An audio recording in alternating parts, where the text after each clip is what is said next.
नमस्कार, स्वागत है आपका इंडिया साइंस चैनल के इस खास कार्यक्रम में जिसका नाम है कोरोना को हराना है। कोरोना के खिलाफ वैक्सीनेशन की प्रक्रिया हमारे देश में जोर शोर से चल रही है, लेकिन अभी भी वैक्सीनेशन से जुड़े ऐसे कई सवाल हैं जिनका जवाब लोग जानना चाहते हैं। और इसीलिए ऐसे तमाम सवालों का जवाब देने के लिए आज हमारे साथ मौजूद है नेशनल इंस्टीट्यूट ऑफ बायोलॉजिकल्स यानी कि राष्ट्रीय जैविक संस्थान नोएडा के निदेशक doctor Anup Anvikar. Doctor Anvikar, India science channel पर आपका बहुत बहुत स्वागत है। धन्यवाद। डॉक्टर साहब, इस वक्त तीसरी लहर को लेकर हर कोई बात कर रहा है।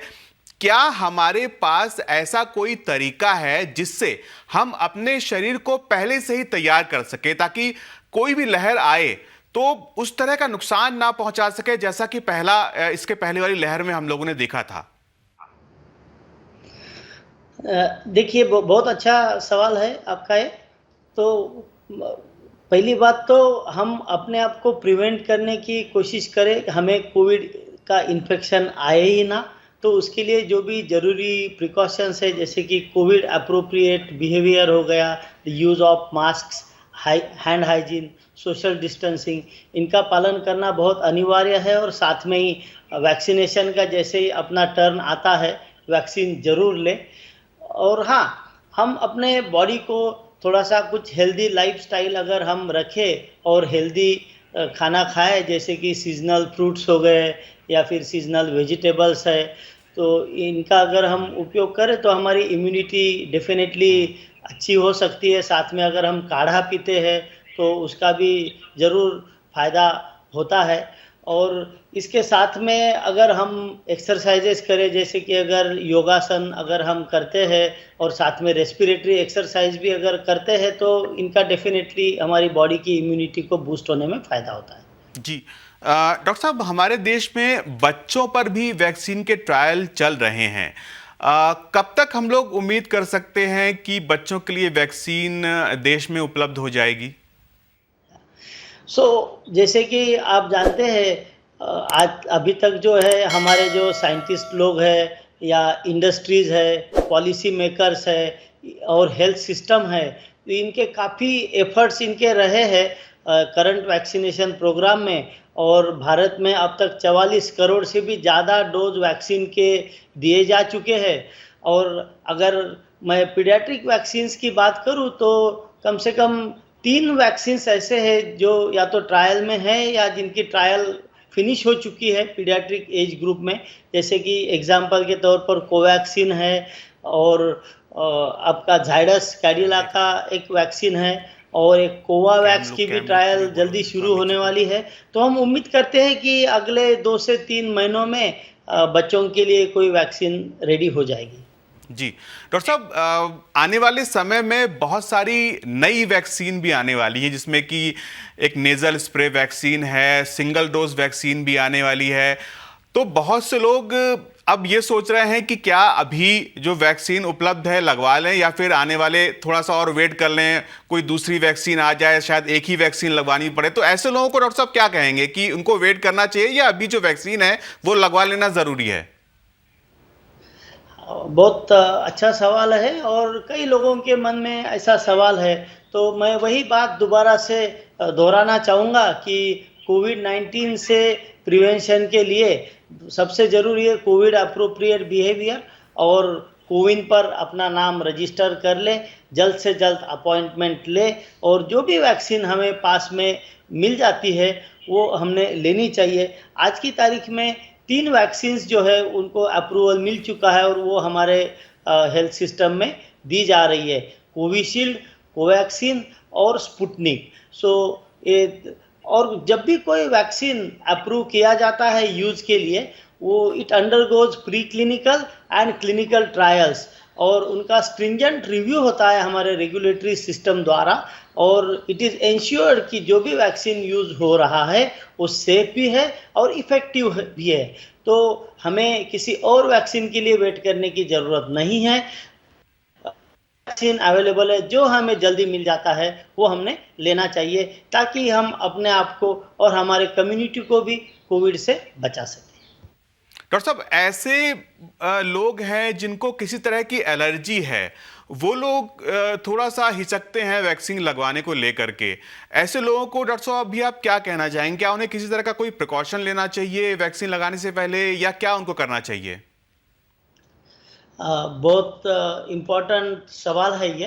तो कई लोगों को एलर्जी होती है। अगर किसी को सीवियर एलर्जी है तो अच्छा रहेगा कि अपने फिजिशियन को कांटेक्ट करें पहले, और डॉक्टर आपको असेस करेगा कि आपको वैक्सीन लगाना उचित है या नहीं है। लेकिन अगर किसी को माइल्ड एलर्जी है, जैसे कि स्किन एलर्जी हो गई या कॉमन कोल्ड हो गया, तो तब तो in that case he can go for vaccination. जी डॉक्टर साहब, हम लोग ने देखा है कि जितनी ज़रूरी वैक्सीनेशन है तेजी के साथ, उसी के साथ साथ टेस्टिंग करना भी बहुत ज़रूरी है। पिछली जब लहर आई थी तो हमने देखा था कि जो आरटी-पीसीआर टेस्ट है उसके भी कई बार सही नतीजे नहीं मिल पा रहे थे। तो क्या अब कोई ऐसी नई तकनीक टेस्टिंग की आ गई है जिससे कि बेहतर नतीजे और ज़्यादा सटीक नतीजे मिल सकेंगे लोगों को? तो मैं यहाँ पर कहना चाहूँगा, वैक्सीनेशन तो एक कोविड-19 को प्रिवेंट करने के लिए एक इम्पॉर्टेंट शस्त्र है हमारे हाथ में, लेकिन साथ में सर्विलेंस और टेस्टिंग का भी अपना एक इम्पोर्टेंस है। और जैसे कि अगर हम टेस्टिंग के बारे में बात करें तो आरटी-पीसीआर को गोल्ड स्टैंडर्ड माना जाता है और वो एक अच्छी टेस्ट है। और apart from that antigen test भी अवेलेबल है, लेकिन एंटीजन टेस्ट कुछ ऐसे केसेस हो सकते हैं जिसमें आरटी-पीसीआर तो पॉजिटिव आ जाएगा लेकिन एंटीजन पॉजिटिव नहीं आएगा। तो अगर जो आपको सिम्टम है और एंटीजन टेस्ट निगेटिव आता है तो फिर दोबारा से हमें आरटी-पीसीआर टेस्ट की ओर जाना पड़ेगा। अपार्ट फ्रॉम आरटी-पीसीआर टेस्ट कुछ और क्लोज सिस्टम्स भी हैं, जैसे कि ट्रूनाट, सीबीनाट जैसे सिस्टम्स है, और भी एक दो सिस्टम्स है, उनका भी हम टेस्टिंग के लिए यूज़ कर सकते हैं। जी डॉक्टर साहब, और अब घर पर टेस्ट करने वाली किट्स भी आ गई हैं, खासकर जो एंटीजन टेस्ट होते हैं। इससे आपको लगता है कि लोगों को आसानी हो जाएगी अब? जो सेल्फ टेस्टिंग वाले किट्स इंडिया में आए हैं तो उनका एक अपना महत्व है। वो ये है कि इससे एक एक्सेस बढ़ गया है। So you don't have to go to a health centre, वहाँ पे क्यू में लगो, टेस्टिंग करा लो। You can just go to a medical shop, जहाँ से आप एक सिंगल टेस्ट मिलती है वो खरीद सकते हैं, और उसका सेल्फ आप सैंपल कलेक्ट कर सकते हैं। स्वाब ऐसा आप नोज में डालेंगे और सैंपल कलेक्ट हो जाएगा। और जस्ट लाइक प्रेगनेंसी टेस्ट, एक ऐसी स्ट्रिप होती है जिसके ऊपर कि आप सैंपल अपना ऐड करोगे और आपको कुछ मिनटों में रिजल्ट का पता चल जाएगा। तो ये डेफिनेटली एक बहुत अच्छा टूल है to improve the access to the कोविड-19 टेस्टिंग। बट लेकिन इसके साथ भी वही राइडर है जो मैं अभी एंटीजन टेस्ट की बात कर रहा था, ये भी एक एंटीजन बेस्ड टेस्ट है। और अगर आपको सिम्टम्स है और टेस्ट पॉजिटिव आ रहा है, या सिम्टम नहीं भी है टेस्ट पॉजिटिव आ रहा है, तब तो आप पॉजिटिव हो। लेकिन अगर जो सिम्टम है और टेस्ट निगेटिव आ रहा है तब तो आरटी-पीसीआर टेस्ट करना ठीक रहेगा। जी डॉक्टर साहब, लेकिन ये जो टेस्ट है इसको लेकर के कुछ ऐसी गाइडलाइंस ज़रूर होंगी, मतलब किस स्थिति में लोगों को ये टेस्ट करना चाहिए? ऐसा ना हो कि लोगों को थोड़ा सा भी शक हो और लोग तुरंत टेस्ट करने लगें। तो ऐसा लगता है कि you were in contact with somebody who is कोविड-19 पॉजिटिव, या फिर आपको अगर सिम्टम्स है रिलेटेड टू कोविड-19, then you can go for such a test. जी डॉक्टर साहब, ये जो वायरस है इसका स्वरूप लगातार बदल रहा है, नए नए वेरिएंट्स भी आ रहे हैं। तो क्या आने वाले समय में जो कोरोना वायरस है इसके इलाज की प्रक्रिया है, या फिर जो बचाव के नियम अभी हम लोग पालन कर रहे हैं, उसमें क्या कुछ बदलाव देखने में आ सकता है? ऐसा है, वायरस जब रेप्लिकेट करता है तो उसमें चेंजेस होते हैं, म्यूटेशंस जिसको हम कहते हैं, और ये म्यूटेशंस एक कांस्टेंट फिनोमेना है। और जैसा हम कहते हैं सर्वाइवल ऑफ द फिटेस्ट, तो वायरल जो है वो अपने आप को नए कंडीशंस में सर्वाइव करने की कोशिश करता है, तो अपने सर्वाइवल के लिए वो म्यूटेट होता रहता है। तो ये एक नॉर्मल फिनोमेना है सभी वायरसेस में। सो म्यूटेशंस आते रहेंगे, नए नए म्यूटेशंस आते रहेंगे, लेकिन जो प्रिंसिपल्स है prevention of the disease, prevention of the infection, they remain the same. और वो है कोविड अप्रोप्रिएट बिहेवियर और वैक्सीनेशन।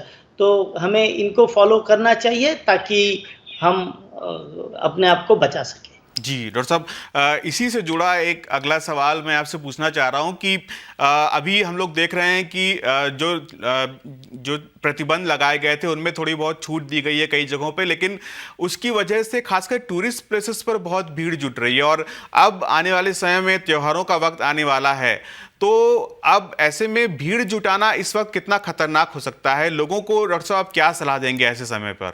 नहीं, बहुत ही इम्पोर्टेंट सवाल है ये अश्विनी जी। और हमें ये ध्यान रखना चाहिए कि कोविड अभी ख़त्म नहीं हुआ है। कोविड अभी भी है, सभी स्टेट्स में है, किसी स्टेट में कम मात्रा में है, किसी स्टेट में ज़्यादा मात्रा में है। और जो भीड़ जो देखी हमने पिछले कुछ हफ्तों में, वो बहुत ही चिंताजनक है, क्योंकि हमें चाहे केसेस कम हो जाए, we should never forget to have a COVID appropriate behaviour. तो जो देखा हमने वो कोविड अप्रोप्रिएट बिहेवियर तो नहीं था, कोई सोशल डिस्टेंसिंग फॉलो नहीं हो रही थी, और मैंने कई पिक्चर्स देखे जिसमें मास्क भी लोगों ने नहीं पहना हुआ था। तो ये बहुत ही गलत बात है। हमने बहुत ज़्यादा क्राउडिंग नहीं करनी चाहिए, चाहे वो टूरिस्ट प्लेस हो, चाहे वो मार्केट प्लेस हो। तो ये हमने थोड़ा सा ध्यान रखना ज़रूरी है। और इसके साथ ही में वैक्सीनेशन हमने ज़रूर करवा लेना चाहिए अपना, ताकि हम बच सके कोविड-19 से। जी डॉक्टर साहब, डॉक्टर साहब एक सवाल मैं आपसे जानना चाहूँगा। कोरोना को लेकर बहुत सारी मिस इन्फॉर्मेशन भी देखने में आ रही है। एक ऐसी इन्फॉर्मेशन इसमें कहा जा रहा है कि जो 5G नेटवर्क है उसके ज़रिए भी कोरोना फैलता है। इसमें क्या कुछ सच्चाई है? हम ये चीज़ जानते हैं कि कोरोना वायरस जो है वो ड्रॉपलेट से फैलता है, जैसे कि रेस्पिरेटरी रूट से ये जाएगा, या फिर अगर आँखों में अगर जा रहा है या मुंह में अगर जा रहे ड्रॉपलेट्स, तो भी इन्फेक्शन आ सकता है।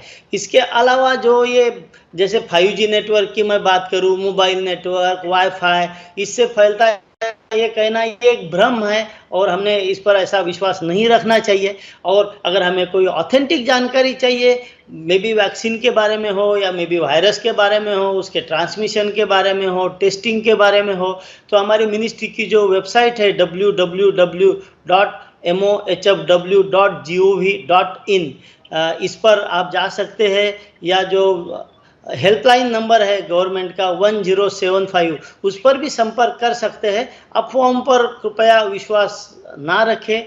और मैं वही दोहराना चाहूँगा, कोविड अप्रोप्रिएट बिहेवियर अगर हम रखते हैं और साथ में वैक्सीनेशन का एक टूल है, तो इनसे डेफिनेटली हम दूर रख सकेंगे कोविड को। जी डॉक्टर साहब, ये बहुत अच्छी बात डॉक्टर साहब आपने बताई और बहुत बहुत धन्यवाद डॉक्टर साहब आपका हमारे लिए समय निकालने के लिए और इतनी यूज़फुल, इतनी उपयोगी जानकारी हमारे साथ साझा करने के लिए। तो कोरोना को हराना है कि आज के एपिसोड में इतना ही।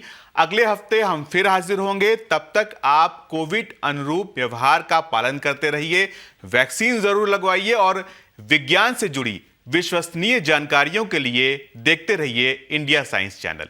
नमस्कार।